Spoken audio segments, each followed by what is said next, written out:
vamos a platicar de esto, vamos a platicar de el premio que le da el rey de España a un personaje como Enrique Krause, de cómo es que en los medios de comunicación tradicionales lo están compartiendo como si se tratara de algo positivo, el hecho de que un mexicano sea premiado por un rey, un título inventado desafortunadamente para la humanidad, muchas situaciones aquí que tenemos que platicar, mi querido Abraham, y te doy la bienvenida, amigo.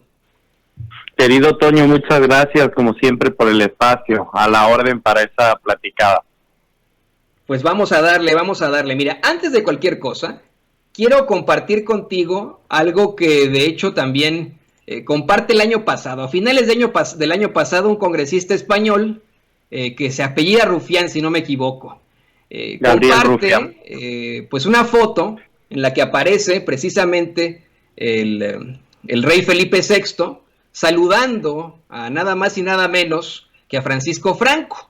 Y hay varios medios de comunicación que hacen la chambita, se meten a esta situación muy interesante. Este congresista dice que pues en todo caso el voto que tiene, el voto que tuvo en todo caso el rey Felipe VI, pues fue el voto de Francisco Franco. No solamente eso, el máximo representante de la Fundación Francisco Franco, el año pasado, a finales del año pasado, lo defendió en esta problemática que existe con la monarquía y le recuerda que está en el trono gracias al dictador Francisco Franco. Me llama mucho la atención, de verdad, el hecho de tener a un mexicano condecorado una y otra vez por ese rey, en otro continente, y que se trate de este personaje, un personaje de ultraderecha mexicano, Enrique Krause, un personaje con muchos tintes ahí, muchas controversias.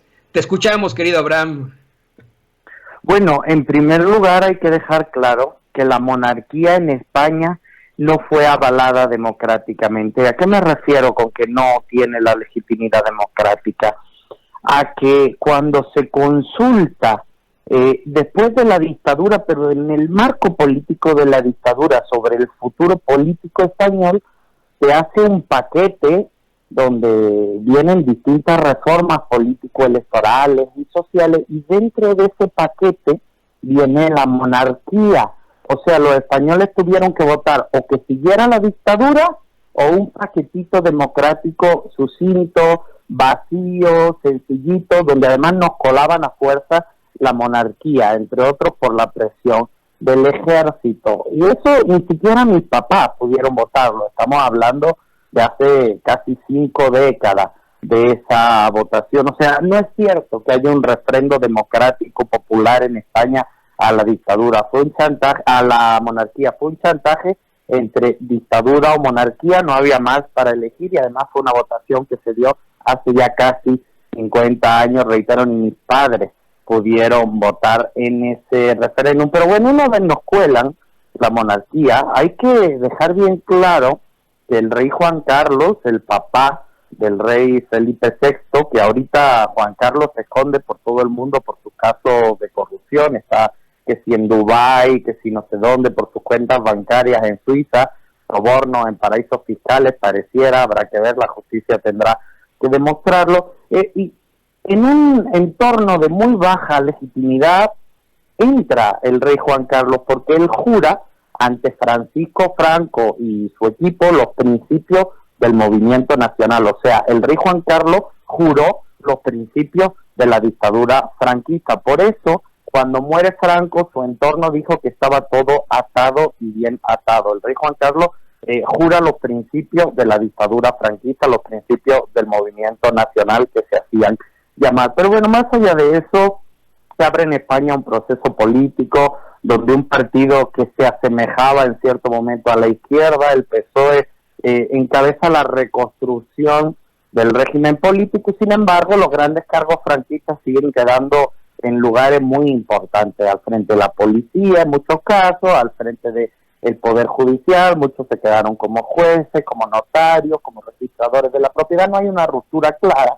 con la dictadura franquista, y el proceso de transición español, que se suele vender como una transición pacífica y democrática, nos costó cerca de 800 muertos, 800 antifascistas que lucharon por la libertad, que fueron asesinados a manos de la policía, a manos del ejército, a manos de los grupos criminales de la extrema derecha. Muchos de esos criminales luego fueron condecorados por las instituciones españolas, así que no hay una ruptura clara con la dictadura. Pero más allá de eso, entre acusaciones de corrupción clarísima contra el rey Juan Carlos, es que abdica, renuncia a su reinado hace 6-7 años, y entonces entra su hijo, Felipe VI. Felipe, con una formación pues un poquito más contemporánea, sin los errores de forma que tenía su padre, sin decir las barbaridades que decía el rey Juan Carlos, y entra con una legitimidad, por supuesto, mermada, pero con el apoyo de determinados sectores de la sociedad.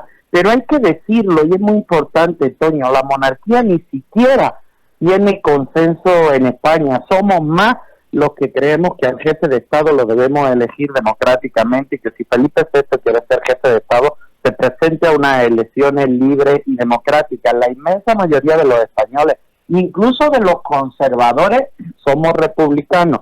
No creemos en el sistema de la monarquía parlamentaria, nos parece anacrónico y está fuera de lugar.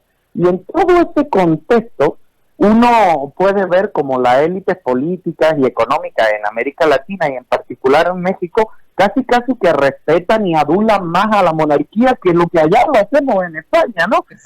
En España, si te da un premio el rey, si te da un premio Felipe VI, pues tampoco es como que te emocione mucho, ni que te llene el alma, ni que sea un honor así como invaluable, ¿no? Y aquí en América Latina hay determinados personajes a los que le da un premio el rey de España y ya se sienten casi tocados por Dios. Recordemos que la figura de la corona no está avalada democráticamente, forma parte de un juego de equilibrio que nos impusieron para acabar con la dictadura. Y bueno, y Krause y compañía al final pues son más súbditos que la corona, que muchos de los que hemos vivido o tenemos la nacionalidad española, ¿no? Yo creo que esto solo muestra el malinchismo y la sumisión tan redundante de algunos personajes que ni siquiera es que estén demasiado contentos con la independencia mexicana, ¿no? Si por ello hubiera sido, serían súbditos de una corona todavía.